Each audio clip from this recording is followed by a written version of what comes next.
Merry Draft Eve, Bengals fans. This is the Orange and Black Insider Bengals podcast coming at you for our weekly episode. We have been absolutely hammering you with all kinds of content this week. I hope you have enjoyed our ongoing NFL draft coverage. We've got more coming tonight, another big guest, and a lot to talk about. Our mock draft.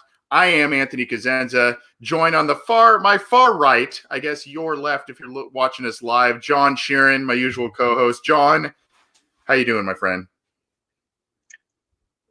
Not bad, all things considered. I think I have nothing more than that.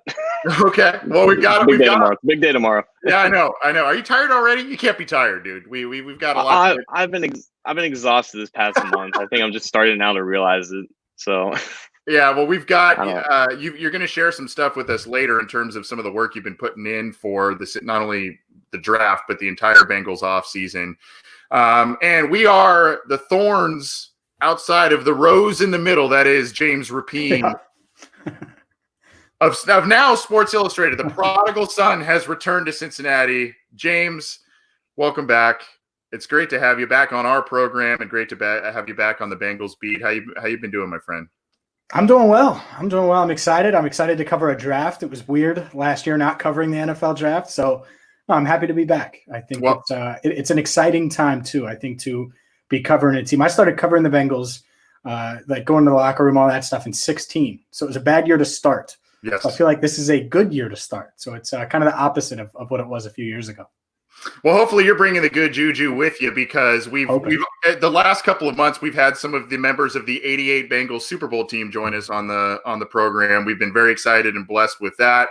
And like you said, maybe you are another good luck charm for the team coming back to the Bengals this year as they hold the number 1 overall pick. James Rapien of Sports Illustrated and the All Bengals blog within the Sports Illustrated network is joining us courtesy of New Era Caps. You can see the lid I've got on right here. Bengals hat. Go get your Bengals draft gear courtesy of New Era Caps. They took care of us on this show, and they put out some great products for the draft this year. Go check that out. James, let's just start with it. The news that hit the wire today, at least part of the rumor mill. Joe Burrow, pretty much a done deal, right? No surprises.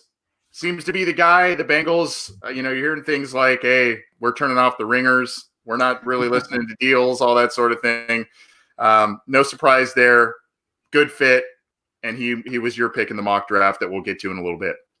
Yeah. I mean, it was a no-brainer. Look, you're the Bengals. You need a franchise-altering quarterback. You don't just need franchise QB. You need a guy who can alter the state and the direction of your franchise. And really, for the first time since 2003, they're in a position to do that. So I certainly thought it was Joe Burrow all along. He was impressive during the combine, as we know, from an interview standpoint. And the Bengals have maxed out their interview time with him. So I think there were all the signs pointing in that direction. And then obviously we get the word, not necessarily officially, get multiple reports though today. We knew it was coming, that Joe Burrow is going to be the number 1 pick and the Bengals are going to take him tomorrow night. Do you have one? We've asked this question a lot to other people, and just this question has been floating around. But it seems a lot of people just have very similar opinions on Burrow. But is there one thing that he just brings that you're most excited about for the Bengals? Well, for so many of these quarterbacks, we talk about it factor, and we talk about, especially when they go this early, and we talk about the leader that they are. I remember saying that about Baker. I remember saying that about quarterbacks before that during this process. But I think Joe is going to be a guy that completely commands the locker room.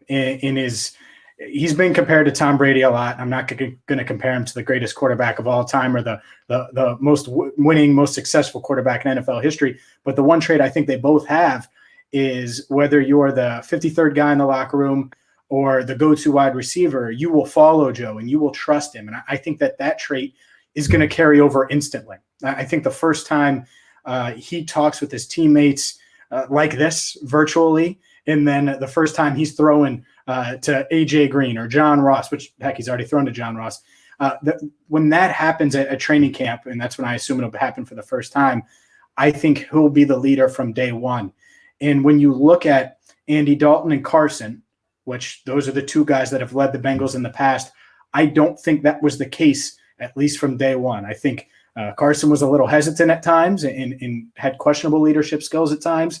And Andy Dalton, you just wonder if he just didn't have it. But he wasn't really drafted for that. Burrow is going to be, and I think he does have that it factor. We talk about it a lot, and I know it's cliche, but I actually think Burrow, of all the prospects we discuss, I think he's a guy that really is going to be able to lead by example and get the guys in the locker room to follow him. James, the last couple of times you've been on our program, you were also kind of covering the Browns beat a little bit, and you talked a lot of Baker Mayfield.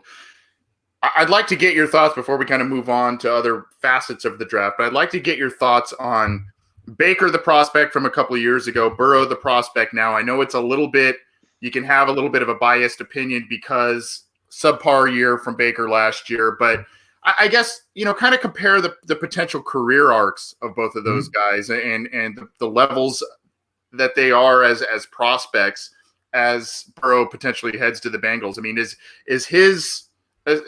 his ceiling seem a bit higher than Baker's in your opinion, especially since you've been so close to the Browns over the past year or so?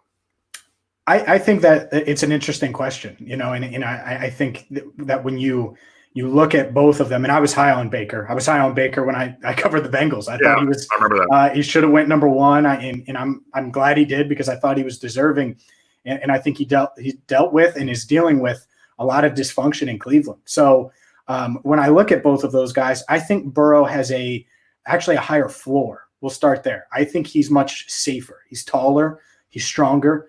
He's a better athlete. He doesn't have as good of an arm as Baker, in my opinion. But all of those other things, and then the intangibles, Burrow has that fire, but he's also not going to get into beefs with Colin Cowherd and start controversy for no damn reason. He doesn't care about Colin, right? He's not going to specifically name people and stir up controversy, at least not yet. And I don't think that's in his DNA. Part of that's because his dad's a coach, and I think he knows how to lead, in how to take his lumps and how to deal with losses and wins, et cetera. And Baker's learning that. As far as ceilings go, I think they're similar. I would still give the edge to Burrow because I think he is a better athlete. I think he can run the ball better than Baker, which matters in this day and age. I think he's more mobile. And really, there are limits when you're 6 foot. There are limits. We saw that last year with Baker. It was he had bad offensive line play, and it was harder for him to overcome. I do think height matters to a degree.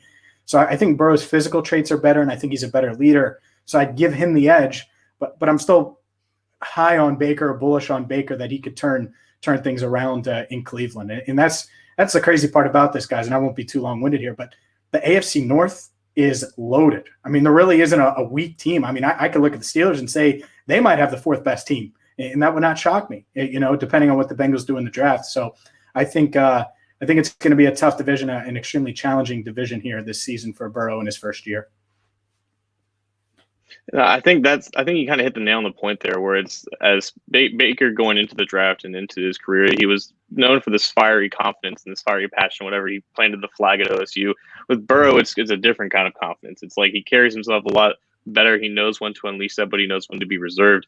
And obviously you've been close to Baker, or you've covered Baker in Cleveland or whatnot. Do you get the sense that Burrow, because like you said, the Bengals could be good this year if things go right around Burrow and Burrow is able to translate into the NFL quickly. If things don't go right, there's this concern about, what happens if, the Bengals don't get off to a fire start. How is Burrow going to respond to that? Is he going to go to the Baker route? Is he going to be, more of a leader in that sense? Is that the main component here? Is it the difference in how Burrow maintains adversity or overcomes adversity compared to a guy like Baker, and the difference in just the demeanors in that sense? Yeah, absolutely, John. And I think it's some people need to learn out of college how to be a professional, and others are a professional. And that's not me ripping Baker, but there's certain things you can do and certain things you can say and certain ways you can lead. And let's look, for example, at Burrow. If the Bengals go 4-12, which isn't out of the realm of possibility, and that would stink, right? But I think that's still a realistic, maybe their floor, but a realistic outcome this upcoming year. I don't think Burrow's going to fly off the handle. I think he'll be extremely frustrated. I think he'll want to improve things, and he'll work extremely hard to do so. And there's a difference. Tom Brady is not afraid to MF his teammates, right? But he's not going to get into beef with the media. And there is a fine line. And I think Burrow doesn't cross it. And I think at times Baker has crossed it in his career. And when you're going to a dysfunctional organization like the Browns, and then you also cross the line, it leads to more drama than you can deal with or want to deal with as a franchise quarterback. So Burrow, I think he's a pro right away. I think, like I said, being a coach's son helps a ton. And I think he is built to withstand a rookie season where he's going to have to learn without OTAs, without minicamp, all that stuff, and carry a franchise that hasn't won a playoff game in my lifetime and has had 4 straight losing seasons. Talking with James Rapien, back on the Bengals beat with Sports Illustrated. Happy to have him back on our program as well. James is joining us courtesy of New Era caps and gear. Go get your Bengals draft gear. You probably got to do some rush shipping or go to a local sporting goods store if you're able to go get some of the gear, but go get some of the great draft gear that New Era has put out, especially for the Cincinnati Bengals. James, before we get to your mock draft and some other things, I want to talk about some players that you are particularly enamored with in this year's class. It depends on the fit. It depends on, position. I mean, there's debates on what's the biggest need at the moment right now. Maybe if you want to take that into account, fine. But what are some of your favorite players in this year's draft that you maybe either hope to land in the Bengals' lap, or they pounce if they just happen to be in that realm where they're predicted to be when the Bengals are on the clock? One of my favorite players, and it recently happened. Obviously, I've been crunching as much draft content as possible, and really putting myself and throwing myself into draft information. But the more and more I read and watch and pay attention to, and I watched him during the year, but Justin Jefferson, and I know he's not going to be there at 33, but the idea of having him with Burrow, it gets me excited. And I get it, the fit, everyone talks about fit, and he compares to Tyler Boyd, Greg Jennings. I would love for him to fall to 33 because I think he'd fit right in, and Zach Taylor would find a way to use him and Boyd and Green and Ross, they would all complement each other and all work well together. So that's the guy. I don't think he has a chance in hell of being there. But if he was there, I would love for him to end up in stripes, just because, I think the culture matters, the leadership matters with Burrow. And if you can bring in a guy that he's familiar with like that, I think it really raises his ceiling as a player here in the first couple of years of his NFL career because of the familiarity. So just looking at that round 2, if there's a guy that I know isn't going to be there that I hope is, I think Justin Jefferson would be at the top of the list. I know a lot of Bengals fans would say Patrick Queen or Kenneth Murray. I actually like some of the linebackers that could be had potentially at pick 65. I think that's a kind of a sweet spot for the linebacker position where you can still get a pretty capable athletic backer. So that would be one guy, and I could name more, but that's one guy, Justin Jefferson, that if he fell to 33, I think the Bengals would be excited, and so would I.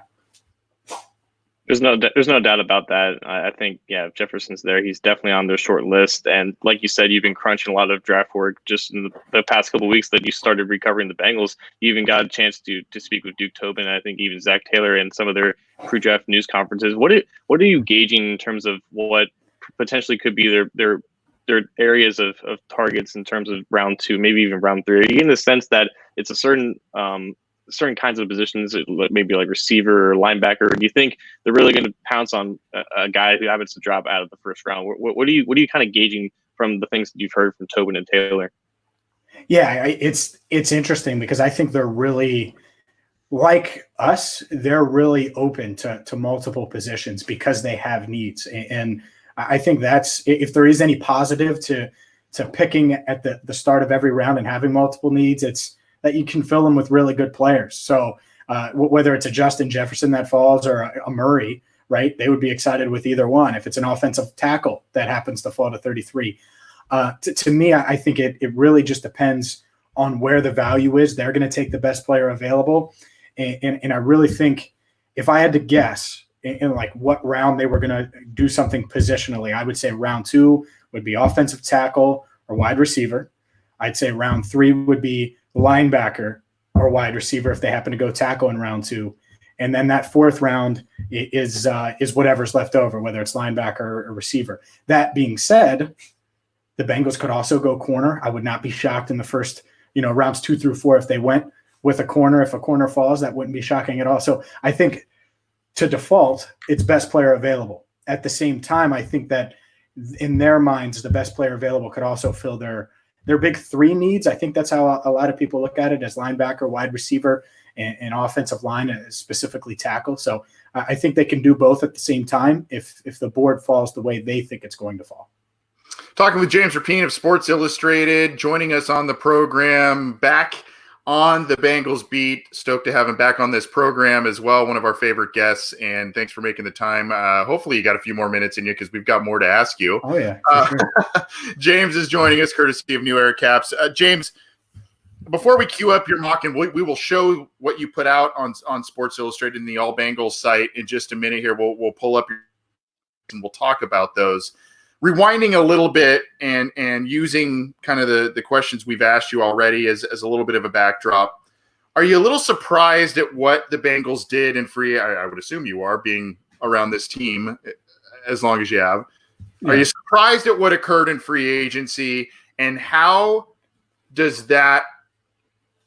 those moves play into, limiting the amount of needs they have going into the draft?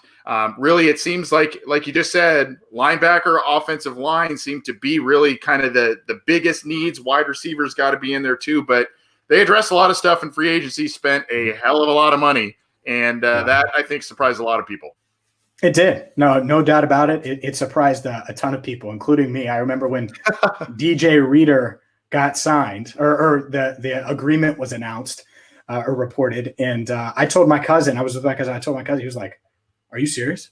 Because it was just so shocking, and it's just one signing, and then they go on and they signed Trey Waynes a couple of minutes later, and then a couple weeks later, after they've made multiple signings, including Mackenzie Alexander, I think it was a great value. Yeah. They get Von Bell, and it's like, my Lord, like it's what they needed, and I think for years and years and years, so many of us have been preaching be aggressive in free agency and how important it is to add quality players. And the thing I like most about their haul, it wasn't that they were aggressive. It's that they were adding guys, DJ Reader entering his prime, right? They're guys coming off of their rookie contracts, Trey Waynes entering his prime, hopefully, Von Bell ascending as a player. So I think that a lot of the guys they brought in are going to be significant contributors. Obviously, 5 projected starters on defense, and then Xavier Su'a-Filo, he's projected to start at guard, and no matter how you feel about him, heck, they went out and signed a starting guard that wasn't someone they had drafted or signed as an undrafted free agent or something like that, and so that's a change. And I think the key here, and the key for the Bengals, as they're going to walk into Joe Burrow and hopefully for them have a successful draft, they need to continue that, because they can speed up this rebuild much quicker if they're aggressive in free agency. And I look at the 2020 Bengals much like the 2004 Bengals. If they can put it together, they were aggressive enough. If they have a really good draft, they can put themselves in position to have a really go for it type of 2021 season, right? So this is a set the table year where you establish a culture and you win 6 to 8 games and you feel really good about what you're building, and you show the league that you're for real. And I kind of think that that's what the Bengals need to do this year. That should be their goal. And if they do that, it could really set the table for what they can do in the future. And again, it's because they were aggressive in free agency. It's because they got players that they can build around on multi-year contracts that are just now entering their prime. Well, they took care of a lot of needs, and I think part of the reason they did that is because they only currently have 7 picks in the NFL draft. Normally, they like to hoard those compensatory picks and go from there. I'm going to start queuing up your mock here, James. You did all of the Bengals picks. All 7 that they currently own, and then you did do all of the first round, the entire first round as well. So obviously, I mean, we probably don't need to spend too much time on this, and I'll let John talk about the next pick or so coming up. But I mean, you talked about Burrow, no brainer. I mean, there's still some people, believe it or not, in our live chats and others that are still talking about Tua and whatnot. Can you just let them know Burrow's the guy, hands down? Yeah, Burrow is the guy, and it's because of injuries. Like Tua is if you took out the injuries and completely forgot about him, he's a great prospect, and I get why people want to talk about that. Unfortunately, when you're talking about a franchise quarterback, number one overall, you can't forget about injuries, especially when there's a prospect in Burrow whose biggest flaw is he has an average arm. Okay, I'll take it. You know how many average arm quarterbacks are in the Hall of Fame? A lot of them, including Peyton, including a guy who just signed in Tampa. So I think Burrow is a no-brainer. If injuries, if things were different in an alternate universe, maybe we'd still be having the conversation. Is it Tua? Is it Burrow? But Tua, when he injured that hip, he made the decision easy for the Bengals, and they'll get their guy in Joe Burrow. You really upset a frequent listener of the show, Alex Head, who's been banging the table for Tua for I think the better part of 4 months. But let's go ahead and move on to round two. Oh yeah, dude, it was going to say at the end, but here round two.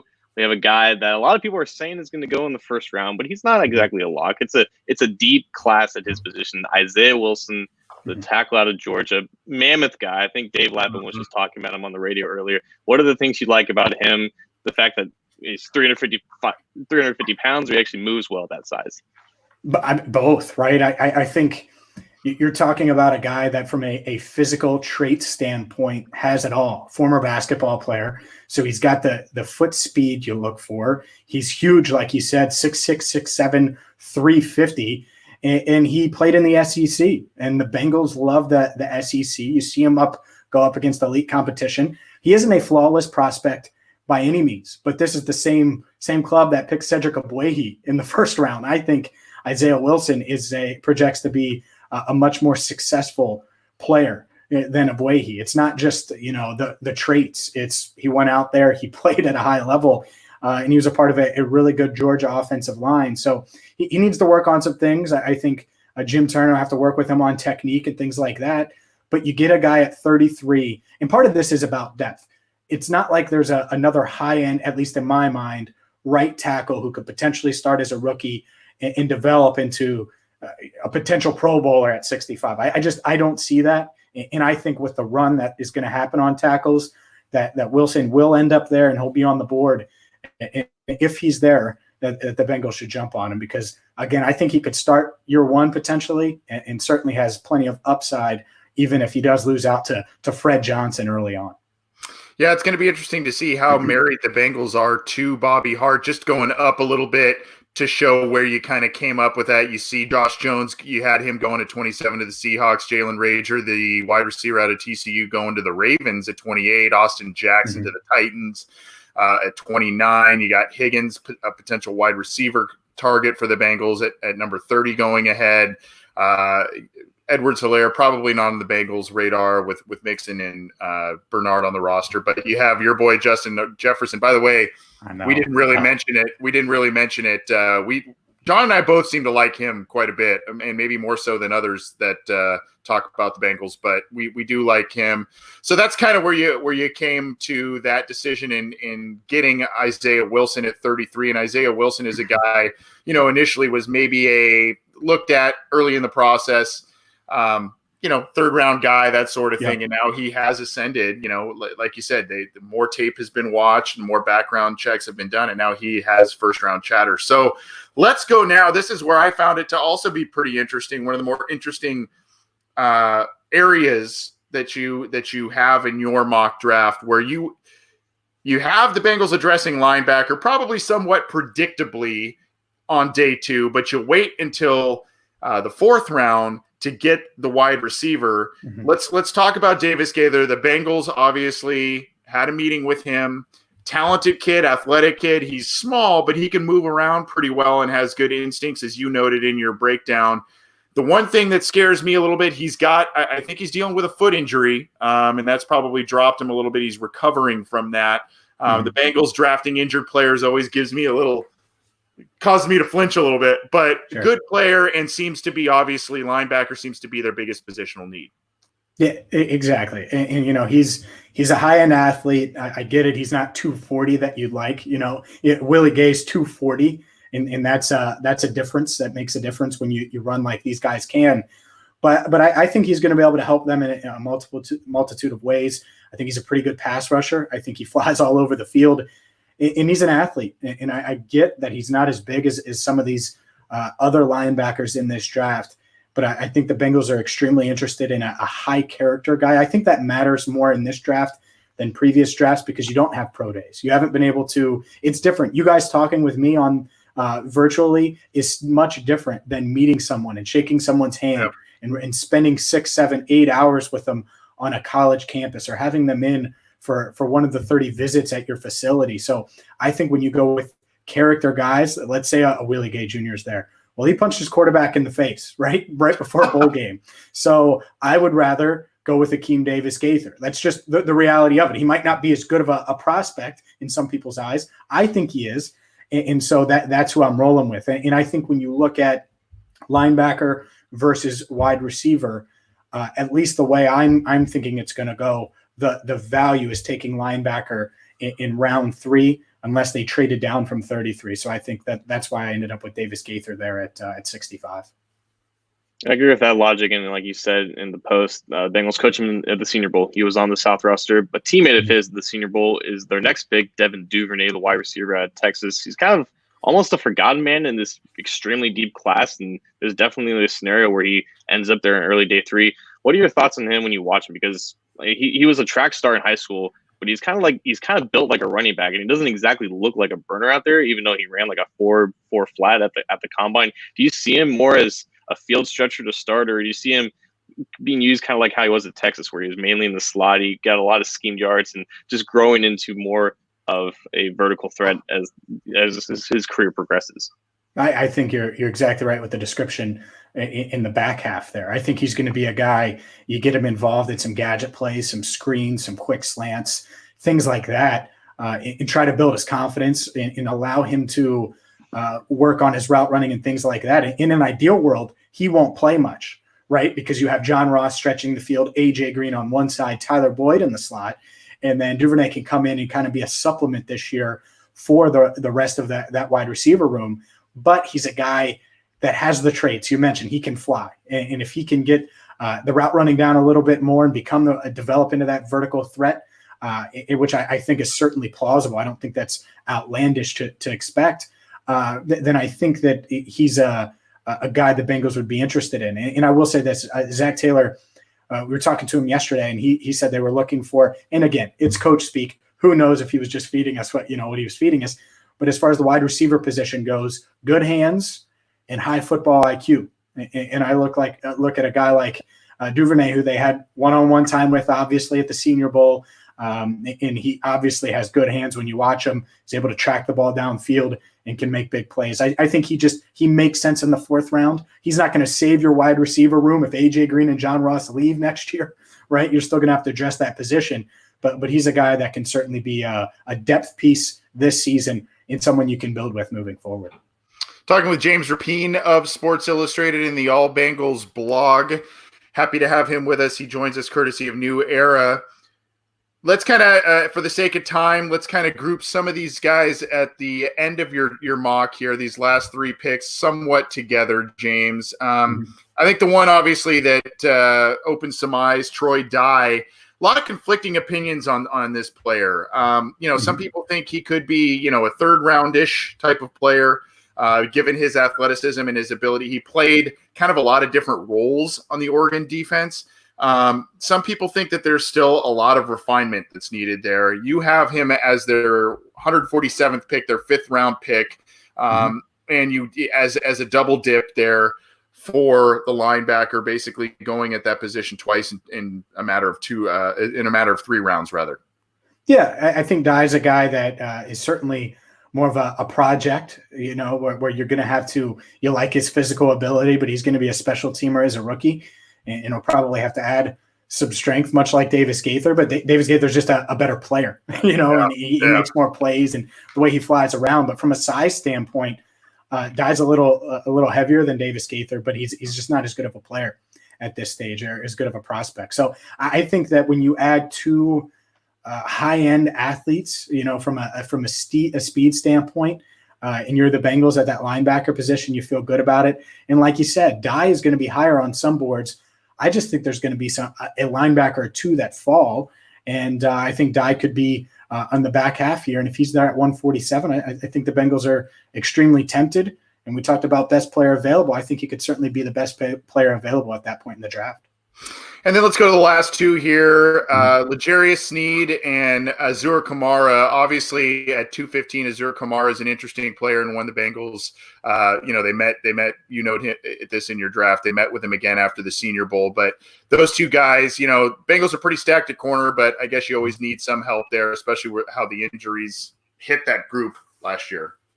Yeah, I think they're going to try to get a corner in this draft because you got Mackenzie Alexander on a 1-year deal. William Jackson III is in a contract year. So corner is a sneaky need, but I don't think they're going to invest an early pick unless someone just falls and it's a clear-cut best player available, on day 2 or early day 3. So, yeah, I go with Sneed there in the 6th round. And then Kamara is interesting, man, off the edge, because that edge is another spot. This team has so many needs, and that's just the reality. They're trying to build up their depth again. But Carl Lawson, a free agent to be. You got Carlos Dunlap, who's getting older. He's 31 years old now. And so you want to build up that edge a little bit. And I think Kamara is a project for sure.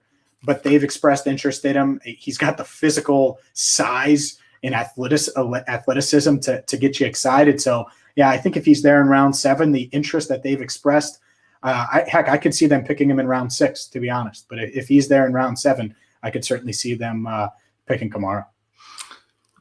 Well, some interesting names, and that was James Rapien's final mock draft. You can find that on All Bengals, part of the Sports Illustrated network there. John, any other questions before we tie up? How would you guys grade it? Hold on. How would you guys grade that? A, B, C, D, or F?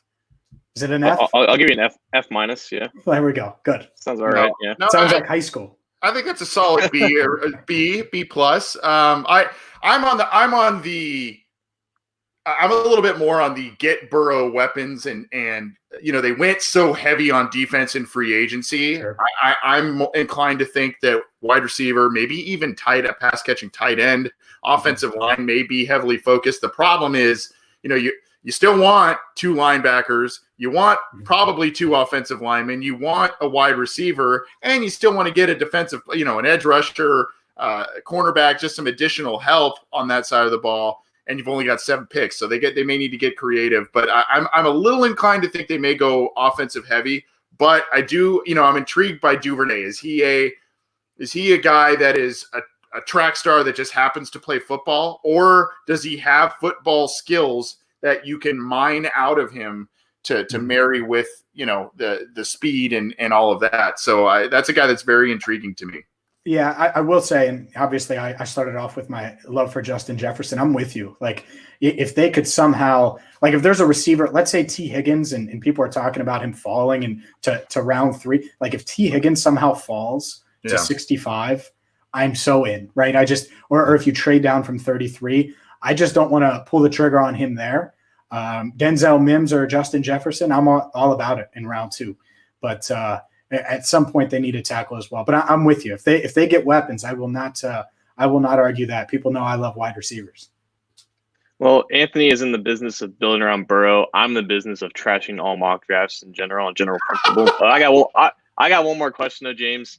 Is it true that you just came back to Cincinnati just to promote the John Ross extension? Oh yeah, absolutely. And the crazy part is everyone assumes John's gone, right? Everyone's doing that. What happens if he goes for 1,200 yards this year? AJ Green either struggles or deals with injuries again, and I'm not hoping that. I'm just saying, what if that happens? Well, then John Ross is getting extended and AJ Green isn't. So everyone that's just assuming John's out, we'll see this season. You can never count John's out. You can never do it. That's right. Hey man, go watch him in college. People forget. He was ridiculous. I didn't forget. He's so good. He's a stud. Yeah, he would in this draft would be up there with these top receivers. He would go in the top 15. I think. Yeah. The only reason he wouldn't would be because of injuries. Yep. which is obviously, I think, the biggest reason why he hasn't had the success everyone, or at least I thought he could have potentially in the NFL. He had some of them in college, and then they've kind of just really gone to another level in the pros, unfortunately. But a guy that, Zach Taylor, and this is a whole nother conversation we can have, but John Ross, you got to find ways and creative ways to get him the football. And you have to. He kind of seems to be a rhythm guy when he's not getting the ball early and often. The concentration lapses happen, the drops happen, that sort of thing. Maybe you have with Burrow a little bit more of an accurate thrower than Dalton, especially on some of these, flea flickers and other kinds of plays that you get the ball to him. Maybe then there is a bump in statistics for John Ross this year, which is, I think, the hope. Yeah, absolutely. And the other thing, and I think a lot of people feel that way, and I'm with you there. The other thing is we talk about Burrow's leadership and his confidence. I think that can rub off on a guy like Ross. I think there's going to be times where Burrow's like, dude, that guy cannot guard you. So bust his ass and run past him and do what you do. And Andy's just not like that, right? And you remember Joe Mixon last year during the Seattle game. I think Jeremy Rowe was the one who had the video.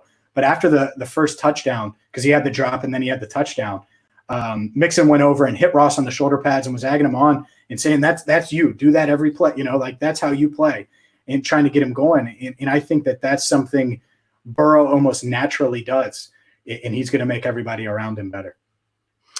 Well, James, this has been a pleasure, my friend. Thanks for, again, all these guests that have joined us, these special guests, these high-profile guests like yourself, we ask for 10 or 15 minutes, and of course, we get 30, 35 out of you. So, it's like incredible that you would give us that much time. I know it's such a busy time of year for you. You are absolutely killing it on the All Bengals blog for Sports Illustrated. For our listeners, if you're not watching and keeping your eyes on CincyJungle.com, you got to be keeping your eyes on the All Bengals blog.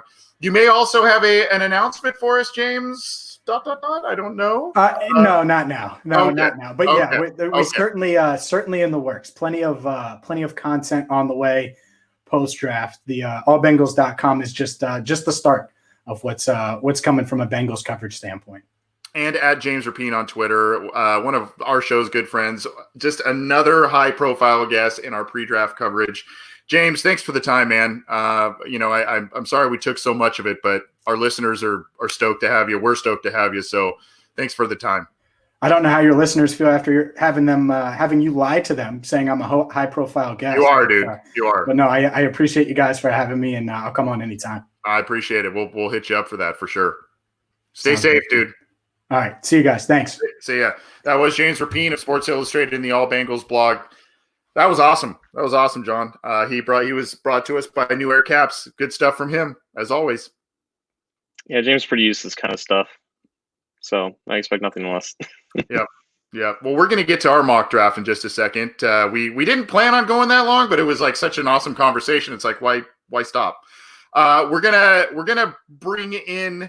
We're gonna go kind of all over the place with this mock draft. We've got thankfully for my co-host, he has done a lot of legwork.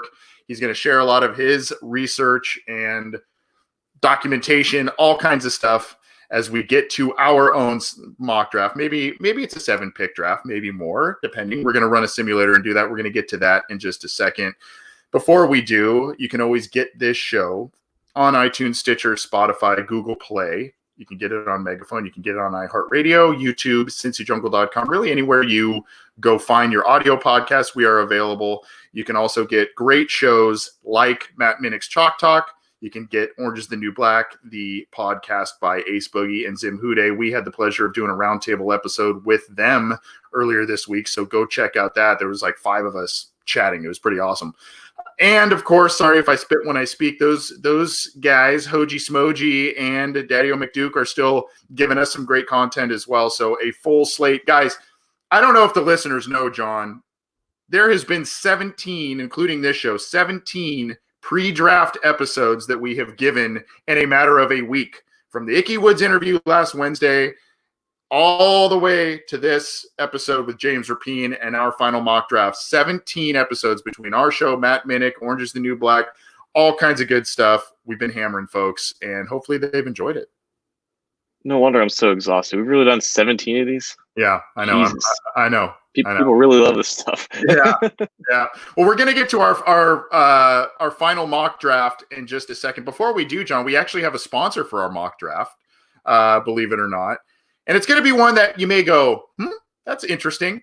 It's a retail shop called Daisy Shop, and it's SHOPPE is how you spell it. Daisy Shop is normally it's a small chain, a women's boutique chain that has a lot of different clothing items, housewares, all kinds of stuff. Obviously, with the COVID crisis, they have had to alter their business model and have formed an online store with all kinds of stuff that, it's mostly for the ladies. So if you got a special lady in your life that you want to get something special for, whether it's loungewear, whether it's puzzles to hang out while you're at home, trying to find something to do, tumblers for your drinks during your happy hour that may be occurring a little more frequently than usual, or if you are in need of a face mask, a mask to cover your face. They are doing a nonprofit endeavor. Go to daisyshop, SHOPPE.com, and if you type in the magic code, I'm gonna give it to you, Burrow. I hope you can see it. Burrow, 10% off your order. If you type in Burrow, they're Bengals fans too, so they wanted to support us. Go to daisyshop.com. Special ladies in your life, Mother's Day is coming up. If you're bored at home, all that stuff, 10% off your order. Burrow is the code. Go check it out. And we thank them for supporting our program. Let's get to it, John. You have done a massive amount of research. I'm going to put you in the driver's seat for this thing, my friend. You're going to share with us not only your big board, we're going to talk a little bit about the free agents briefly again affecting the draft, and then we are going to do a simulator probably through FanSpeak. Is that correct? What we're going to? Yes. Okay, so we will do it through that, and we may execute a trade or two and go from there. So, John, take it away, my friend. Yeah, so full disclosure here, this is 210 players listed here, and I did not watch every single one of these guys. Use your resources. use guys like Dane Brugler, use guys like PFF, and try to get some analytics in there. It's like America. It's like what America's supposed to be. It's a melting pot of information that's supposed to give you the best projections. And I don't like doing strictly round grades. I like doing a little bit something more broader than that. So the colors that you see on screen here, if you are watching on screen, dark blue represents 1A, high first round. Light blue represents late first round, 1B. Green represents day 2, so a guy that you would typically grade in rounds 2 or 3. Yellow represents rounds 4 or 5, early day 3. And orange represents late day 3, rounds 6 and 7.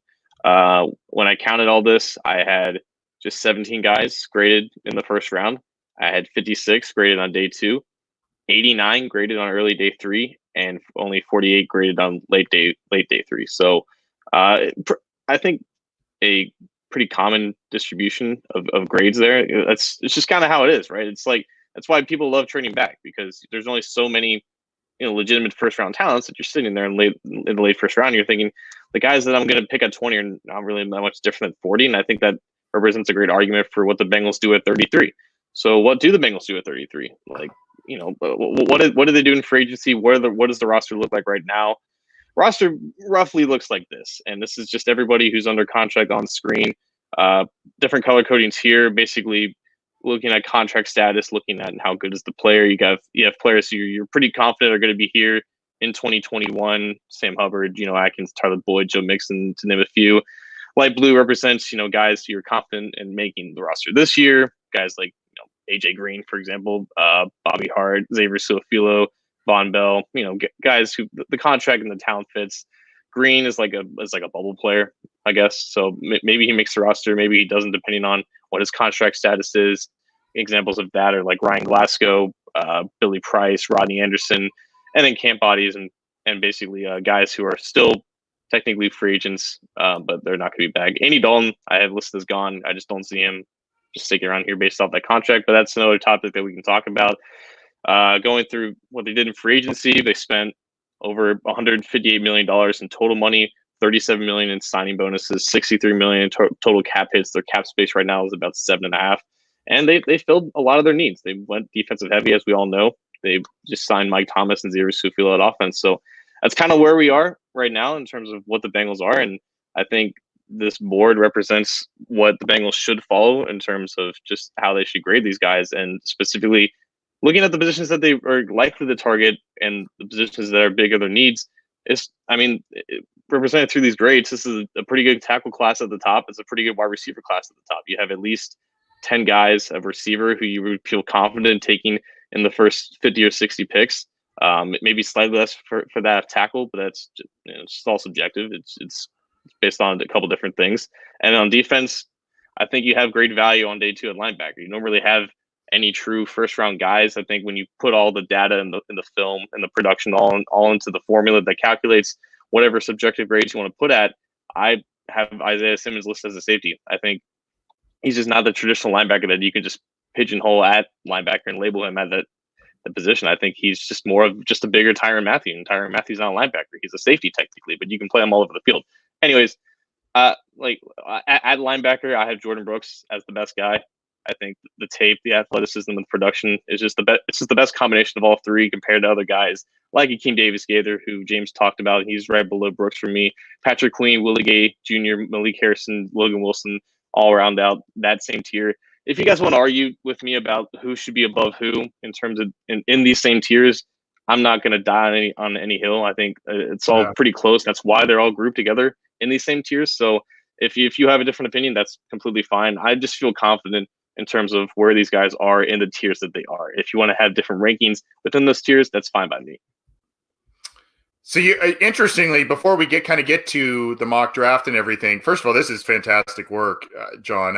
I am really pleased that you're sharing this with all of us, and hopefully, you're explaining it very well also, but hopefully those who are watching the podcast, whether it's live or after the fact on YouTube, hopefully you are kind of paying attention to the screen share we're doing here.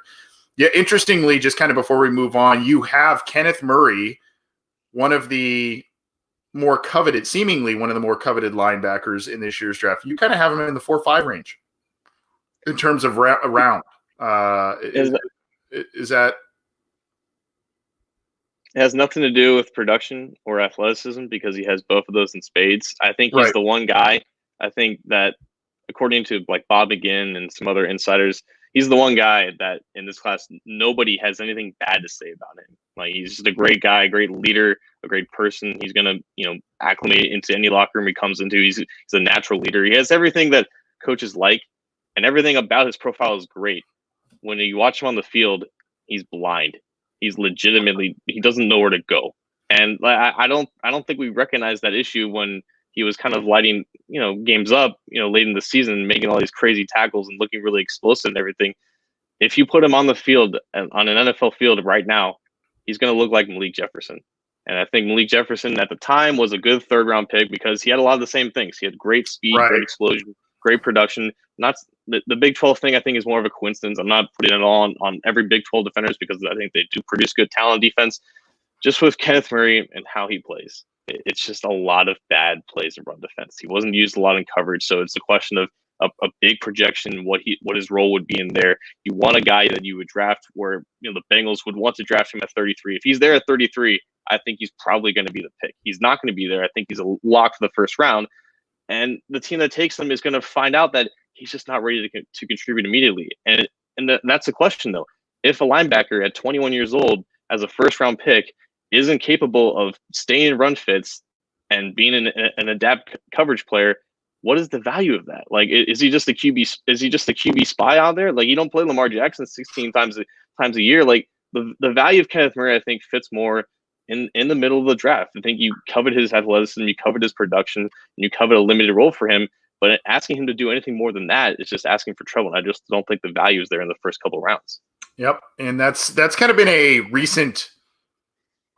little bit of a more recent revelation by folks, as Murray was kind of this 1st round. Oh, he's never going to make it out of the 1st round, and now all of a sudden you kind of wonder if he's one of those players that just because he's so athletically gifted, he was able at the college level to mask some of the instinctive issues that you're talking about, right? The football IQ type of issues, and just because he was faster and more athletic than basically everyone on the field, he was able to still be productive. Whereas at the NFL level, whenever everyone is basically as athletic as he is, it's more of an issue of now you got to, the head's got to be there with the rest of the athleticism. And I think some people are starting to realize that. But great stuff with the big board here, John. Before we get to, if you want to queue up the simulator, you can do that. But before we get to that, let's also talk about a little bit of these things that we think we know in light of what you talked about in free agency,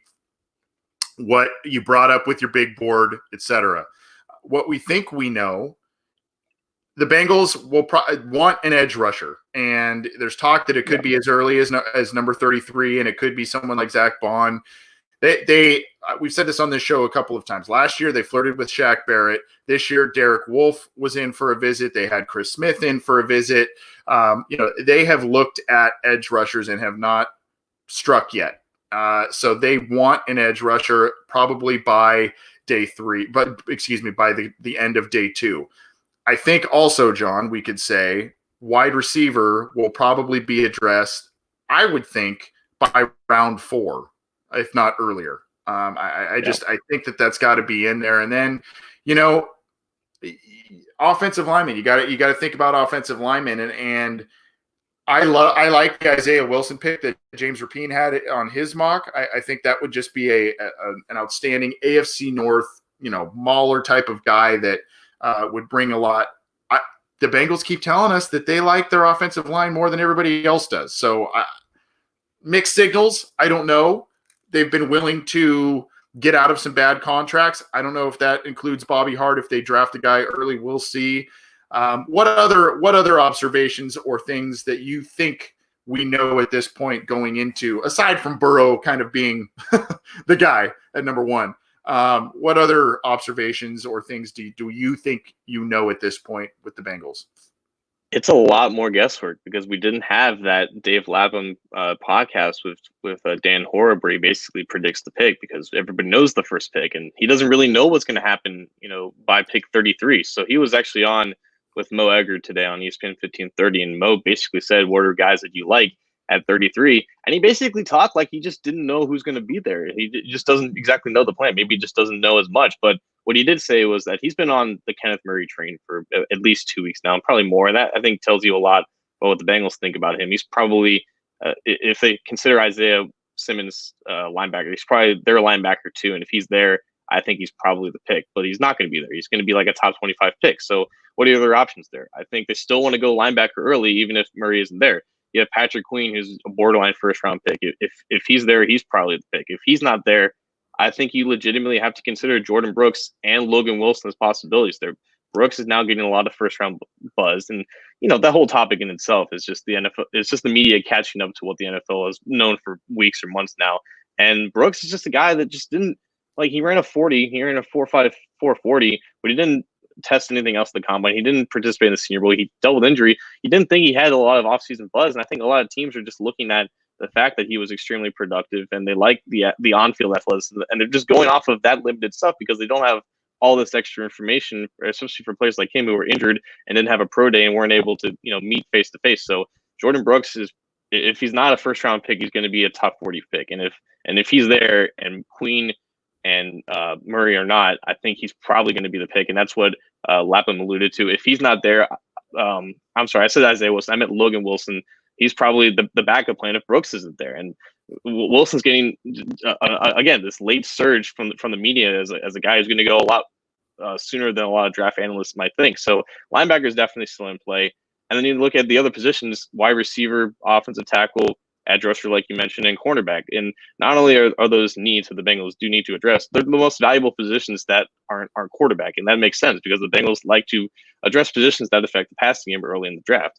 That doesn't surprise me at all. So they're going to be looking at those positions, and they're going to be looking at players at those positions who could potentially slide out of the draft. Obviously, they're going to be looking at who's going to call for pick 33, especially you mentioned Jordan Love not being a lock for the first round. I think that's a definite possibility. If he's there, they're going to hope that some team calls up and offers a ludicrous package to get Love. If that doesn't happen, it's going to be a guy from one of those 4 positions probably. They're going to look at linebacker first. They're going to look at a receiver and offensive tackle like Isaiah Wilson, who Lapham mentioned as well, who potentially slided the first round. And then if all those guys are there, they can look at cornerback. Maybe I think you mentioned AJ Terrell, the guy from Clemson. If he doesn't get picked by the Raiders, which is where he's heavily projected to go at this point, he's in the conversation too. So he mentioned a lot of different guys, but not in a confident sense that he usually is. I don't think he's tipping off the pick this year because there still needs to be 31 other picks after Burrow goes. The other thing, and we're going to cue this up here. The other thing to note, the Bengals only have 7 picks. They may try and execute trades like you mentioned, John, whether that's moving back from 33-65 or later, whether that's trying to move a player like Andy Dalton or others on the roster. They are probably going to look to accrue more picks. And if they can't, for some reason, they may try and they may value versatility from players out of as one of the most important traits, whether it's a Zach Bond, if they feel that he could be a guy that could rush off the edge and play outside linebacker. Initially, they were interested in Terrell Lewis, a guy we mocked to them in one of our first mocks here. So, he's a guy that they worked out in both capacities at the Senior Bowl. So we'll see what happens. Let's cue this up. This is our final mock draft. I believe we can do trades in this, right, John? Yes. Okay, so this is through fan speak, both player trades and pick trades, or just pick trades? What can occur here? No player trades, but we can simulate the compensation for like an Andy Dalton trade if we really wanted to. Okay, so, up to you. Yeah. So the thing about that is that before every pick, it'll just be you either get the pick, or because no one offered a trade, or somebody did offer you a trade, and you have to decide if you accept it or deny. We can also offer trades to other teams. It's just a matter of if they're going to accept it or deny it. So obviously no trade here. We're going Burrow, and this board is on FanSpeaks. It's their complete composite board, so they have at least a dozen different boards that you can use, and this is just a combination of all of them and basically averaging out all the player ratings to get a wider perspective about where everybody thinks these players are going to go. So Joe Burrow was pick number 1. You're seeing here Justin Jefferson in here going very early. Gladney going early. Josh Jones off the board at 23. Austin Jackson off the board there. So let's see who kind of went in the first few picks. T. Higgins off the board at 24. Laviska Shenault off the board. Denzel Mims off the board. Grant Delpit off the board. Austin Jackson, Trevon Diggs, and AJ Epinesa off the board at number 32 overall. So we're going to go into the next round here. The Bengals currently have Joe Burrow. Who do we have available here? So, all right. Xavier McKinney somehow slipped out. I don't think that's going to happen on draft day. I think his over-under right now is like at pick 24. I think he's probably the best safety in this class. I think realistically, you would have probably swapped out McKinney for Delpit, who's potentially, I think, according to one report, is potentially going to slide in day 2. So this is kind of how I like to do it, is that I don't like to just pick McKinney here because I just want to go under the assumption that he's not going to be there. Okay. And I also think that like a guy a couple of picks lower, because Kenneth Murray went off the board, I think they're going to look at Patrick Queen here and be all over him. But that's just kind of what I'm thinking. Yeah, I think the pick comes down to those two names there, Zach Bond and Patrick Queen. James Rapien talked about character, whatever you want to think about the supposed urine sample from Bond, whether that's drug-related or just extra hydration or whatever the case may be. Did come back with a diluted sample. Who knows what that means for his draft stock. I'm a bit more inclined to go with Queen here, but like I said, the Bengals could be looking at a potential versatility gene that Bond has, and to play both. What do we have at wide receiver here? We have Ayuk, who's also projected to go in the first, and then you got Michael Pittman, who's pretty much a surefire second round pick. And then after that, it's a lot of mixed. It's a mixed bag basically. You have Claypool at Notre Dame, Peoples-Jones, who's still projected to go, I think, in the third or fourth. Then James Rapien's got Devin Duvernay, Brian Edwards all the way down to 88. So those are all the guys that I think you would hope to be around for round 3. And a lot of the major offensive tackles are off the board, I think, at the time. Well, you do have Isaiah Wilson as well, which provides an interesting situation. As well as Ezra Cleveland, who's projected to go somewhere in the 20s. So they have options here. This is, I think, what they would prefer for some of these guys to fall, because this could be an opportunity where they get a trade offer. Let's see if we get one. We do not. We do not get a trade offer. So we can offer to move back. I'm assuming that, if no one's calling in, then I think they're just going to stick to their board here. Yeah, I'm inclined to either go with Queen or the tackle Wilson, one of those two. I think maybe Queen, just because the linebacker need may be a little higher, but I could be persuaded to go Wilson. What do you think? I don't want to trade back here. I think there's I think there are options here. I'm glad we didn't get an offer, because the value here for what player they could pick is too great to pass up, and that's coming from someone who always likes to trade back, because I like having more opportunities to get guys who are basically marginal differences in terms of where they are on the board. But I think we've just heard all along, if Queen is there, if one of the top linebackers is there, they're not going to pass that up. I think that's one of the worst kept secrets from this offseason for the Bengals. I think Lapham's infatuation of Queen, if Murray wasn't there, I think that speaks for itself. I think Queen's the answer here. Yep, let's do it. All right. So 2 LSU guys back to back. That could be a theme for the Bengals this year. There are a lot of intriguing LSU prospects and some at positions of need for the Bengals, so that could very well happen. This is our final mock draft. We're going towards pick 65 here. We've selected Joe Burrow and Patrick Queen so far at number 33. We have not moved back. We'll see what happens at 65. And again, our final mock draft is brought to you by Daisy Shop, daisyshop.com. Go there, use the code Burrow and get 10% off your order, or go get a face mask if you need one of those during this unfortunate COVID crisis. So thanks to them. And what do we got next here, John? All right, so just looking at players who just went off the board. Prince Tega Wanogo, one of the offensive tackles. Ben Barch just went to the Titans. Ruiz. Pittman and Ruiz went in the 20s as well. Malik Harrison, another linebacker. You got a couple edge guys. Isaiah Wilson made it all the way to pick 52, but he did not last as well. Pittsburgh got Jordan Elliott.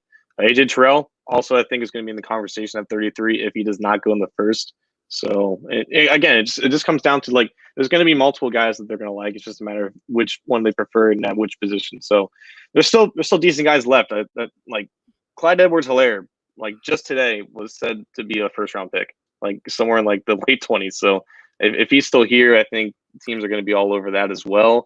Other best players available. Jordan Brooks is still here. I think they would love it if he fell down here and they didn't address linebacker already in round 2. You got Robert Hunt at guard. You have Cam Dantzler at cornerback. Lucas Niang, one of the better offensive linemen available. Logan Wilson, who's probably going to be gone by this in the real thing. So let's see if we get any trade offers. We do. So we can move back a couple spots with the Dolphins and get one of their 4th round compensatory picks, or we can have an in-division trade. Browns trade up from pick 10 in round 3, and we get their 3rd round compensatory pick. Well, it seems as if the Browns haul is probably better because you have a 2nd, 3rd round pick, right? Right. I don't know what the formula is here. I don't know if they add the stipulation of you don't want to trade with your in-division rival, and that's why they're asking for they're willing to give up more. But I mean, that seems like a pretty good deal to me. Yeah. Let's do it. We haven't done a trade before, so let's do it. All right. So we're moving back. We moved back from 65 to 74. 74. Okay. So Brian Edwards just came off the board. That's damn. So receiver's not looking tremendously strong at this point. The value is just probably not there right here. Yeah. Let's see, offensive tackle, Matt Pert. Probably the one guy I think out of this who's likely to go in round 3. Okay. And then let's try edge rusher. We got Alex Highsmith. I think he's probably gonna be better than where he's gonna end up being drafted. I think he's a guy that I believe Cincinnati at least talked to somewhat in this process. Defensive line, James Lynch, they also had contact with him. He may be a little bit of a reach here depending on who you ask. And then cornerback, again, a mixed bag of guys who may or may not be worth it here. So the best players available seem to be players that play positions that the Bengals are not going to be targeting this early. But they could also double dip at linebacker here. They have both Jordan Brooks and Logan Wilson still available. I don't think that's out of the realm. I think that's also something that's also something that Lapham mentioned a couple weeks ago. They're interested in getting as many linebackers as possible, and if the board happens to fall this way, I think that would be something that they would be intrigued about. So you are inclined to go with Brooks?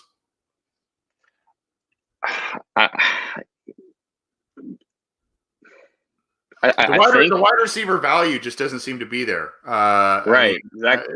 And that's where I'd like to see them go, but it just doesn't seem to be there. Again, you have with this trade, you have a pick in just a handful of picks, right?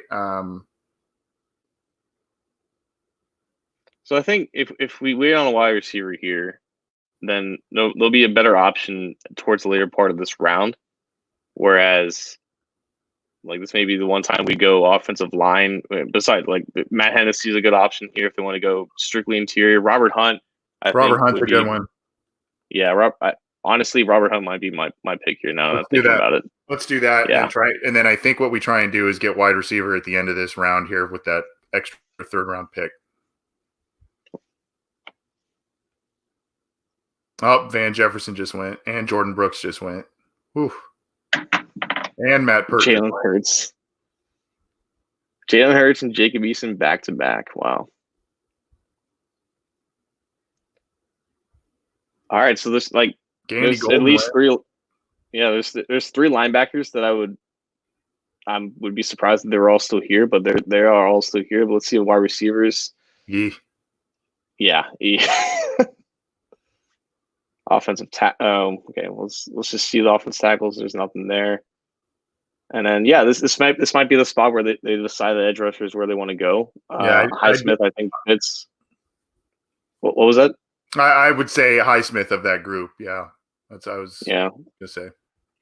Just for kicks and giggles, cornerbacks. Yeah, no one that really should warrant this pick here. No one really had safety. Best player available. I think we're picking again pretty soon here for the top of the fourth, right? So right. Yeah. All right, let's go Highsmith. Yep, let's do it. It's been a while. Like we were so used to them addressing edge rusher with just these traditional 4-3 ends, but now it's clear that they want someone who can stand up and play off ball. And I think Highsmith being 6'3", 248, one of the best athletes at this year's combine, also really productive in Charlotte. They don't really go small school traditionally, but I think Highsmith has the profile that they're looking for this year. Yeah, I think he's a guy that a lot of AFC North teams will be looking at just because of that. You interviewed him, right? Yeah. Interesting kid. That interview is up on our channels, by the way. So, so you recap us where we're at, John, and then we'll get going in the fourth round here. So after Burrow, we went Patrick Queen, best player available, fits a need. Started round 2. Traded back with the Cleveland Browns at the beginning of round 3, picked up a guard/tackle type in Robert Hunt, which is probably the type that they're going to be looking for. Alex Smith, the versatile 3-4 outside linebacker at edge rusher to round out round 3. Okay. All right, here we are at the top of round 4, correct? So let's check out receiver. This is not a lot of promise here. No. What about Gibson? Antonio Gibson, is he available? Antonio Gibson is available. Okay. What about tight end? Who's there at tight end? Albert O, who might be the guy with the highest upside here. It was the only real athlete out of this group. Okay. And then I guess Willie Gay and Willie Gay Jr. Yeah, or Davis Gaither. Yeah. I have no idea where Willie's going to go in this year's draft. I really don't. I would be inclined if push came to shove. I think the character thing, if both those guys are available, they have shown immense interest in Davis Gaither. I think Davis Gaither would be the pick there over Gay personally, and probably over Troy Dye. That would be my take. I would say either Davis Gaither or Gibson at this point. Maybe Davis Gaither first if you want to double dip, or the tight end if you think that's Alberto. Yeah. What about tackle's not there either? No, I mean, I think if they go offensive lineman early now, I don't think they're going to go back into tackle this early. I just don't think the value's there right here. But I agree with you. Like, they obviously were smitten with Davis Gaither at the Senior Bowl and at the Combine. They did actually have a video conference with Willie Gay Jr. I think that was announced by or reported by Aaron Wilson. So there is some interest in there, as we would have expected. He's just an athletic linebacker that's projected to go where they want to. And again, this could be a spot where they just double dip if the value isn't there for other positions. So yeah, I'm with you. Either you double dip at linebacker here, or you try to find some type of offensive weapon. Okay, you think Gay or Davis Gaither? I think Gay because Lab mentioned him, but yeah, he mentions a guy not at 33, but if he falls, I think the interest is there now. Let's do it. I mean, but before that, we also have potential trade options. So we have the Chargers wanting to trade up, willing to give up their 5th round pick, or the Jags trading up from pick 10 in this round and giving up one of their extra 4th round picks at pick 31 in this round. So it's a lot similar to what we just saw, I believe, from the previous round. Yeah. And also, if you want, one intrigues me, but go ahead. Yeah, like that extra pick that the Jaguars will be willing to give up here. That's right around where the Patriots are going to pick in the 4th round. That could be a pick that they could use to trade for Andy Dalton if that happens. And I think we wanted to see, what that would look like in the draft, an extra player, an extra pick at that spot. So let's go ahead and take that. Okay. And let's see who's available. Okay, so they traded up for Willie Gay. A couple of receivers go off the board. Davis Gaither went off the board. Yep. Alberto. Wow. That. Now we gave him more options to trade back. You wanted to stay put here? Yeah. All right. Well, probably. Yeah. Yeah. This would give him 9 picks. That's probably the most I would see them having in this draft, anyways. Okay. Not much here, is there? Yeah. The well's getting pretty dry here. I think they'd be interested in David Taylor here. They liked him at the Senior Bowl. It gives them versatility because he can rush the passer as well.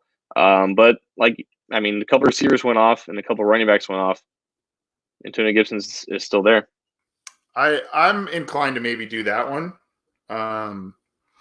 Because he gives you positional versatility, and there's just not much there at the wide receiver group. I would say Gibson or Davion Taylor's interesting. Anything in the interior offensive line or tackle or tight end or anything like that. Driscoll. I'm just not seeing no. Yeah. Yep. I think if they go Hunt, that's probably your right guard with potential to move out the tackle. I don't think they would go with another guard here. So yeah, I think we're down to those couple options. Okay. So I think there's an opportunity here to just take Taylor here now, and I think Gibson will still be available at the end of round 4 based on who's left available at the running backs position. So you want to try to do that? What was that? So we would pick Taylor here because there's not a lot of linebackers. And you think Gibson would be available given the extra pick? Yeah, that's fine. I think so. And if he's not, you can fire me on the spot. All right.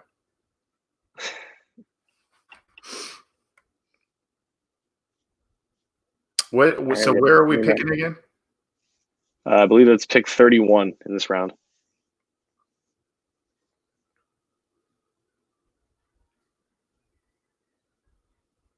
Couple defensive tackles, Evan Weaver, who the Bengals really like. All right, so Gibson is now not only available, but he's one of the best players available. So I don't think we need to think much about this. Okay. We're getting some requests for Thad Moss. I know you are not as high on him as some of our others. We are now in Thad Moss territory, right? We're in round 5-ish. Believe it or not, we were actually past Thad Moss territory. He was one of the players that was quote unquote invited to the virtual draft, and he's like projected to go in the 3rd round. Wow, which is ludicrous to me. yeah, But I don't see him being that talented. But I mean, day 3, I wouldn't have a problem with it. right. Okay, so here we are right here. We've made a couple of trades. Round 1, pick 1, Joe Burrow. Round 1, pick round 2, pick 1, Patrick Queen. Round 3, pick 10. We move back, Robert Hunt, the interior offensive lineman out of Louisiana Lafayette. Round 3, pick 33, Alex Highsmith. Basically at the end of the 3rd round there, an edge player out of Charlotte. Round 4, pick 10, we made another move back, Davian Taylor, the linebacker out of Colorado, really athletic kid, just kind of a lot of upside, but a lot of questions. And then we got a weapon for Joe Burrow at the end of round 4, Antonio Gibson, the running back, with a little bit of special teams and wide receiver versatility there, Antonio Gibson there. So I think what probably needs to be addressed, John, tackle, wide receiver, tight end, maybe another interior offensive lineman. We've double dipped now at linebacker, so I think that's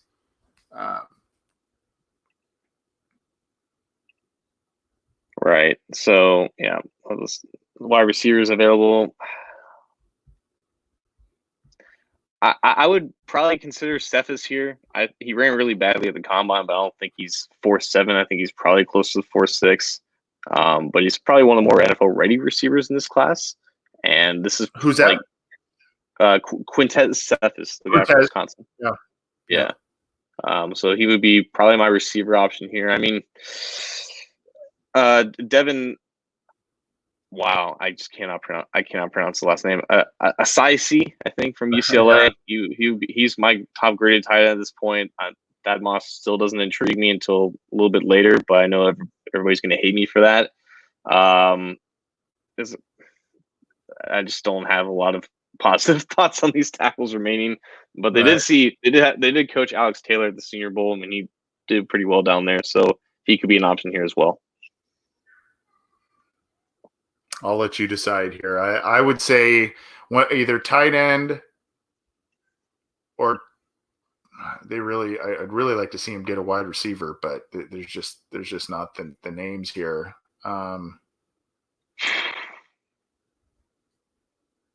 Yeah, I mean, wow. That's something that I've noticed, like when doing these, like receivers just go off the board super fast in this sim, and it's never something that I expect. But I think it's just the fact that it's just a really deep class and everybody wants one, and you can always have like more. So it's just kind of how it goes on some of these algorithms or whatever. But the receiver value and the tight end value is basically the same, and then it's just a matter of what position you want to go, because at this point you're getting to the end of a lot of teams' boards, and at least not a lot of these picks even matter anyways. So. Let's appease our listeners, and let's appease Joe Burrow and pair him with Thad Moss here. I mean, round 5, I know maybe a little high. That's where we're at right now, round 5, right? So, maybe a little high for you. I'm fine with it. It's a 5th round pick. I mean, again, this pick's probably not going to matter that much. So might as well get Joe Burrow a personal assistant who might catch a couple balls a year. There you go. So we just selected Thaddeus Moss. Carry his pads, carry his helmet, maybe feed him some water on the sideline too. Well, let's try and get Thad Moss on the program if he ends up with the Bengals, and then you can tell him that that's his role going forward. I'm sure he'd be stoked on that. This is our final. I love his dad. His dad's the GOAT receiver. He's just yeah. This is our final mock draft. We've got a couple picks left. Going a little long. We apologize, but we've had a lot to get to tonight, and this mock draft is turning out very interesting. A lot of good players. A lot of players. We moved back and saw a lot of players get taken off the board. So let's see where we're at here now. Round 6. Okay, so we already went to linebacker again. We have not gone cornerback yet. Reggie Robinson II would be incredible value here, I believe. If they want to address a cornerback, I think there's probably if he's. I mean, it's not inconceivable that he's here. because he's not the hottest name, but I think he has a lot of fans in the inner circle, and I think if he's not best player available, he's one of them. So I think if at this point they should probably go cornerback, and he's definitely the best available. Okay, let's do it. And try, I guess, now with this last pick, maybe we look at wide receiver if we can, or. Actually, I have a good route for that if we have to go there. Okay. So this is our final mock draft. We've got one more pick, and we will recap all of the picks for you. The final mock draft of the Orange and Black Insider is brought to you by daisyshop.com. Go there, get the special lady in your life a little gift or something to do during quarantine, something to wear, something to use during your little happy hour sessions, tumblers, clothes, loungewear, puzzles, games, all that stuff. Go to daisyshop.com. Also, if you need a mask, they're doing a nonprofit endeavor with that. So check that out. Use the code Burrow for 10% off your order. So we're here in round 7. Again, a pick that's probably not going to matter.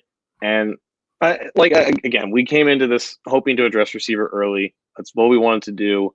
Unfortunately, it just didn't go the way we wanted to. And I think that's also something we have to remember. Like, this is a time of deception where we kind of deceive ourselves into thinking the Bengals aren't going to mess this up. We've done so many mock drafts. We know exactly who's going to be there. We have no idea. We have no idea how high the Bengals have some of these other guys. And it's no team is going to draft like how you want them to draft in your mock draft. It's just not going to happen. And that's why you have picks like Drew Sample and you're thinking, what the hell is this? Like, there's no way this guy was like, the Bengals, even with only 7 picks, they're bound to have a pick or two like that where they make a lot of people question what the hell are they doing? And this kind of reminds me of 2014 where everybody loved that receiver class. It ended up being obviously a good one with Odell Beckham Jr. and Devontae Adams, just to name a few. The Bengals had to wait to the 7th. The Bengals waited to the 7th round and took James Wright, and they missed out on a lot of good receivers and ended up hurting at the position for years to come because they just didn't address it in time. And that could be another situation here. If their board just happens to line with other positions and then receivers get, taken off the market like toilet paper in a quarantine session, that's just could be how it goes. Yep. So not much left there at wide receiver, John.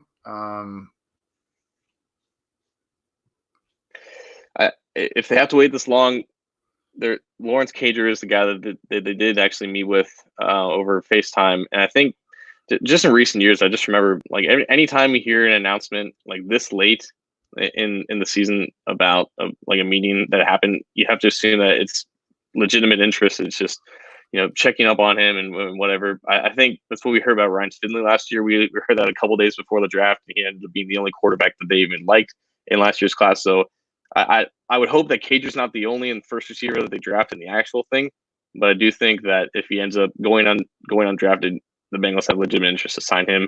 At this point, a 7th round pick is basically an undrafted signing. So if they have to go receiver and these are the players left, I think Cager's the guy. I would go that before you make the selection, though. Interesting point brought up by Matthew Simpson in the Facebook chat.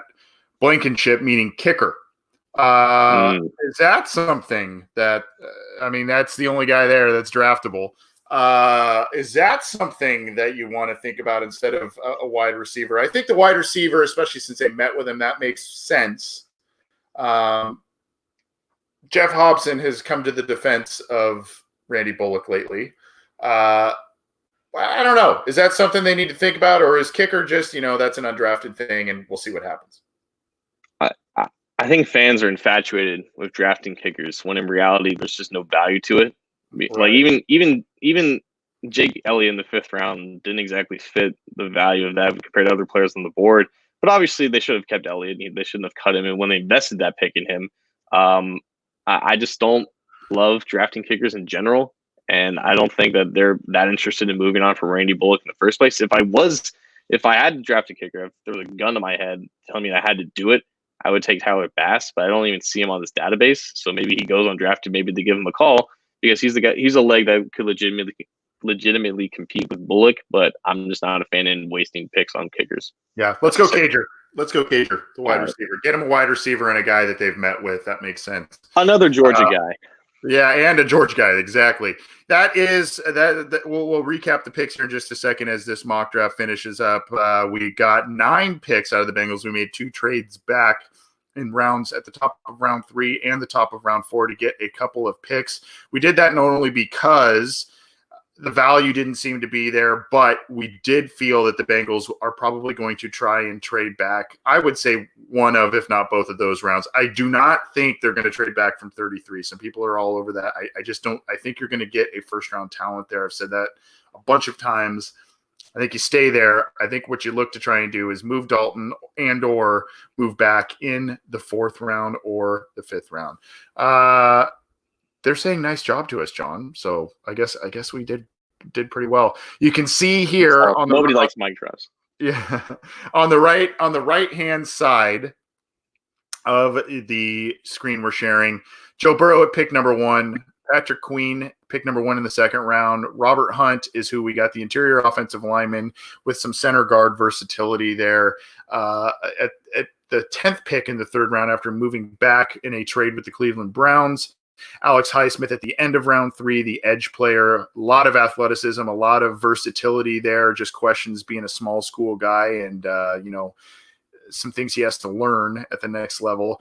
Davian Taylor, the 10th pick in the 4th round, the 2nd linebacker we took to really bolster up that position group. And then we went with a little fun weapon, running back, wide receiver, special teams guy, Antonio Gibson at the end of round 4.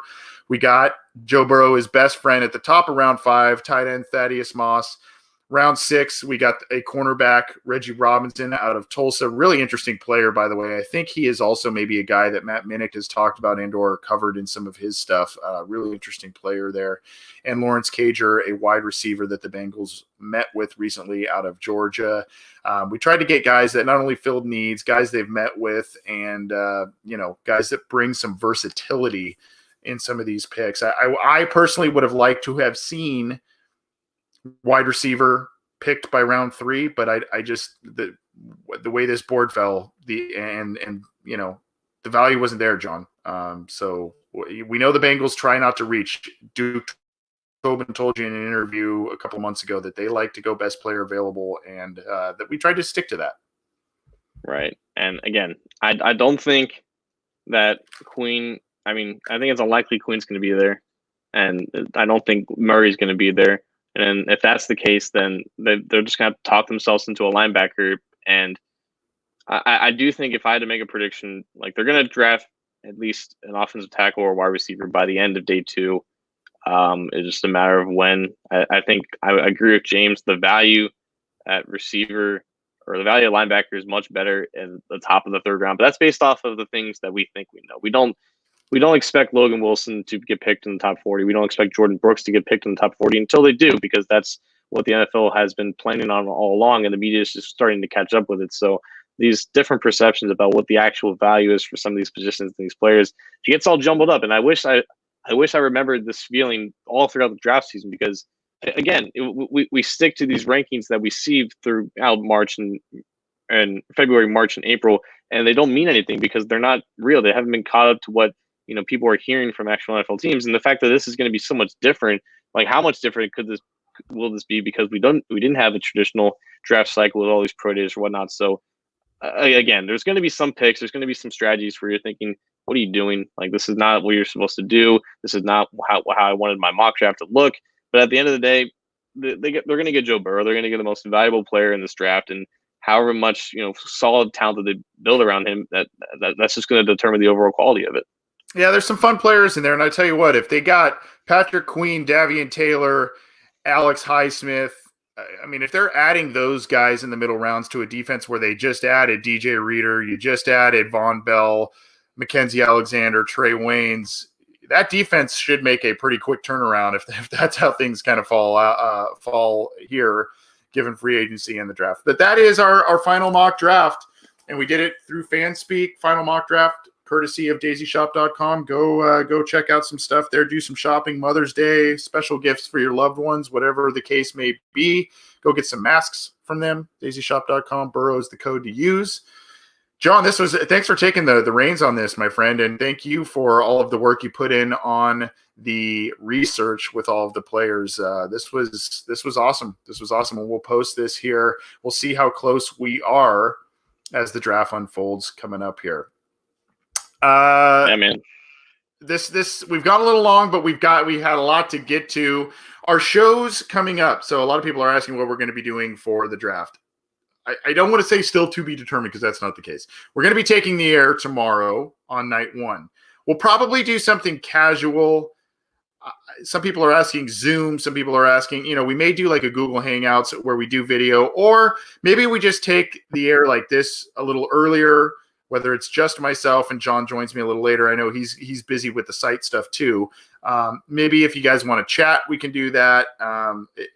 Unfortunately, this platform doesn't allow us to do multiple video streams. It maxes out at about 6 to 8 people. So that's hard to do. If you want to do a video chat, we'll try and figure something else out. Let us get in touch with us and let us know what you want to do, and we'll try and do something probably from 7 Eastern to about 7:40. And then we'll probably take the air from there on our live show to go lead you up to the draft, the announcement of the pick, and we'll go from there. Our show will conclude shortly after the announcement of the first pick, and we talk about it. At the end of night one, though, Matt Minnick will be taking the air, and he will be going over best available. So you won't want to miss that. He'll be going live as well on Cincy Jungle's Facebook page and other stuff. So check that out. Matt Minnick will be going live to walk you through night one, or best available for night two. We'll be taking the air shortly before night two to talk about the pick and the announcement of the pick. And then, we'll do all that. We'll go with you again to react to some of the picks on Saturday. And then we may do a wrap-up thing on Sunday as well. So that's kind of a little bit of the plan. If you subscribe to our channels, we will let you know. But if you want to do a specific hangout session, a casual happy hour, whatever, we are down for it. We gotta have a little downtime before we do another episode. I think so. We would love to interact with you guys. So if that's something you want to do, let's do it. It'll probably be for about 30-45 minutes before the first round and before we take the air is kind of what I'm thinking, John. And if you can, cool. If not, then it'll be just me. I mean, this is like the biggest sporting event for the next 3 months. So I might as well take advantage of it. Yep. Thanks for all the work you've done, man. I can't thank you enough. I mentioned it earlier. This is the 17th episode in a matter of a week that our crew has pumped out, and we've had in a week, not only the 17 episodes, we have had Icky Woods, we've had Sean Salisbury, we've had I'm probably going to miss some. We've had Dahani Jones, we've had Anthony Munoz, we've had James Rapien. We've had just guest after guest after guest coming on the program, and we hope you've enjoyed what we've been giving you. We wouldn't be, we wanted those people on the show because we felt that you guys would enjoy that. Hopefully you did. So if you haven't had the chance yet, check out those interviews. Check out the other shows, the Mega Roundtable show we did the other night and whatnot. James Rapien did join us tonight, courtesy of New Era Hats. So go get your last minute draft gear. And I think that's gonna do it tonight, John. We're gonna drop the mic and get out of here. In our mic drop segment, you got any surprises or anything else in mind that you think could play out in the draft? Something where you say, "Wow," because this draft's gonna be way different than any other draft we've watched. Right, and I think I'm just gonna continue with this theme. Like, we're gonna see some picks that we think is weird in like the 20 range, but that's just kind of how it is every year. Like, there's just people don't really know who is graded that highly in terms of just outside of that lock for the first round range. So there's going to be a couple running backs. There may be a safety like a Jeremy Chin who sneaks in there. It's going to be interesting to see how many if the number of offensive tackles exceeds the number of wide receivers and how the runs on those positions affect what the Bengals want to do. I think if I just want to make a bold prediction, it's the second round pick is not going to be. It's going to be kind of like last year, but hopefully not as bad, where it's like there's all these players available and the Bengals make a pick that kind of makes you scratch your head. And we'll have time to talk about that on Friday as well, while we're recapping that as well. But I think it's going to be surprising a little bit because we're on a little bit of a high. We're going to get Burrow. We're going to be the first pick in each round. We're going to have players slide to us. But at the end of the day, like, NFL teams are a little bit unpredictable from what we think we know about the draft. So that's not going to change. Yep. And like I said, I think versatility is going to be a trait they look for. Guys that can do multiple things because of the limited amount of picks they currently have. And Lou Anarumo has made it clear he wants guys that can do multiple things on defense. He wants different looks on defense. He wants guys that are movable pieces on defense. I think Zach Taylor would like some of the same on offense to give him creative outlets that he wants to use on offense. So to me, I just think, like you said, I kind of parlay that into what you said in terms of a little bit of head scratcher type of picks where you go, well, they don't need a running back. Well, maybe the running back has high end receiving versatility. They already picked a linebacker. Why are they getting another one? Well, one has a little bit more pass rush ability than the other.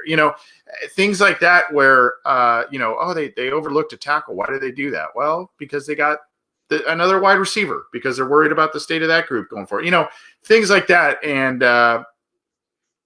I think there may be some things where we go, oh, really? But hopefully it works out for him. I do think we'll see some movement, though, in terms of trades and whatnot. Yeah. Well, do you thanks. think Andy Dalton gets traded? Who? You think Andy Dalton gets traded? I think so. It's not going to be for. You don't think so? I think it's gonna. I think it's going to be for something low. But